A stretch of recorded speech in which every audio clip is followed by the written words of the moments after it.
Hey guys, what is up? Mike here. Thanks for tuning in to another video. So in this video, I want to explain my critical thinking and problem solving process. Critical thinking is really not a process. It's something that we do within the problem solving process, and I want to explain to you how this fits in and give you an overview on what I think when I think of critical thinking and how I solve problems. I use the term critical thinking a lot. I've used it in a video recently, and somebody shot me an email or message saying, "Hey Mike, can you explain your critical thinking process?" And I know what they were saying. They're saying, "Can you explain to me your problem solving process, and what do you mean by critical thinking?" Critical thinking has become a favorite phrase of mine that I love to use over the past several years. And it's a phrase or a term that I like to use because it really gets people's attention. It really draws them to get their antennas up and go, wow, what is this guy talking about? It sounds fancy, right? Critical thinking, the term, is a very fancy term. And it really, in my opinion, it propels, like, it brings your skill set or your understanding or your overall, like, value as a UX designer to a more professional level, if you know what I mean. Because if you don't really, you have to educate a lot of these directors and executives and things like that. They think, you know what, you're a designer, or you're a graphic designer, right?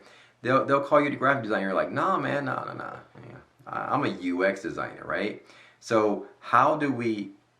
When I speak to people, I kind of throw in that term critical thinking a lot, and I try to explain my problem solving process, and they're like, it really gets them to kind of sit up and go, wow, this guy knows what he's talking about. Okay, so I encourage you, seriously, I'm not even joking. If you're out there interviewing, watch this video. Steal these words, terms, steal these terms, apply them in your interviews. Try to kind of like practice them a little bit, and I guarantee you it will get you to be a little bit more on the professional side rather than, hey, I know how to design screens and this and that, right? Use the term critical thinking and problem solving throughout your interviews, and try to explain your problem solving process throughout your interviews, and I think it'll go better for you, and you can steal what I'm explaining here. Listen, so let me explain it to you really quick. My problem solving process and how critical thinking comes into play.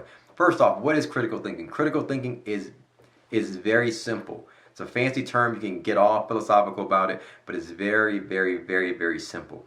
Critical thinking is just basically you're playing devil's advocate. You're asking questions. You're covering your butt. You're testing all assumptions before you get to a solution. And what I mean by that is you're basically saying, like, well, is that the best answer? And you're like, what if we added this? Would that make it better? That's you thinking through critically, trying to get to the best possible solution. So let me explain. So first and foremost, let me go over the entire problem solving process, and I'll explain to you exactly where critical thinking comes in. Number one, my problem solving process. The first step in your problem solving process is to clearly define the problem. Number one, clearly define the problem, and what you need to do in this step is do this exercise clearly, like actually write out what you're trying to accomplish. Write out, basically, if you're designing something, write out what you're trying to get done. That's considered your problem, okay? What are you trying to do, right? Clearly define the problem, and what you're trying to do here is get to the root of the problem, not just you don't want to gloss over the symptoms of a problem. You want to really explain what you're trying to do, explain the problem, and get to the root. Okay, that's the first step. Clearly define the problem. And Earl Nightingale says a clearly defined problem is half solved.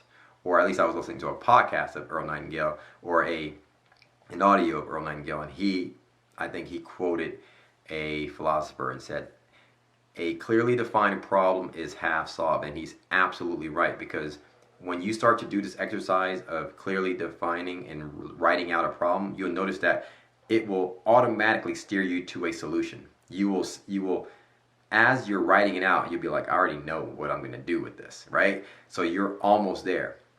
So that's number one, clearly define a problem. Number two is gather all other additional information and data. So before you move on to step 3, which is brainstorm solutions, make sure you don't gloss over step 2. Make sure you gather every and any additional information you need that will help you possibly come up with a great solution. So what I mean by that is ask questions like, for example, I work in an insurance company, and we're building this online site where we want people, small business owners, to get a quote online. And so in step 2, I would say, like, hey, what do we know about these users? Who are these small business owners? Are they online? Do they use mobile devices? Are they on desktops? Like, how old are they? Like, you're basically gathering every possible information. Are we solving problems for kids? Like, who are, you know what I mean? So who are our users? That's number 2. Gather all the information, all and any information you need in order to come up with a good solution. Number 3 is where you brainstorm solutions. So what you do in step 3, this is where critical thinking comes in. So as you solve step 1, you clearly define your problem, you have a lot of information. Now you're about to mock up some designs, right? This is where critical thinking comes into play, because as you're designing something, you sit back and you ask yourself, like, will this work? Like, you're playing devil's advocate, like, should the button be there, right? You know what, Facebook utilizes a component where the search button is on the top here. Maybe that might be a better solution, right? So you're asking yourself questions, you're trying to cover all assumptions. You're like, wait a minute, our users on mobile devices, so why are we designing this on a desktop, right? And so you go through this process of continuous questioning until you get to what we consider to be your best guess, all right? When you do that and you've covered all your bases and you're like, this is the best possible solution, that's number 3. Number 4, you implement your solution, okay? Number 4, you implement the solution. Number 5, you evaluate whether or not the solution is working. And then number 6, you iterate.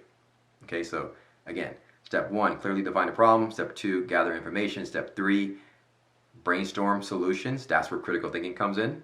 Okay, that's where the critical thinking part comes in, when you're trying to solve and get the best possible solution, which is we consider to be your best guess. Then you evaluate. You see if you test users on it. You see if it's working.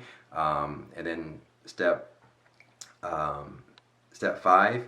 Wait, what is it? Step 4, you implement. Step 5, you evaluate. And step 6, if it's not working, you iterate. You might have to go back to the drawing board to step 3, where you're brainstorming additional solutions. That's, in a nutshell, my problem-solving process.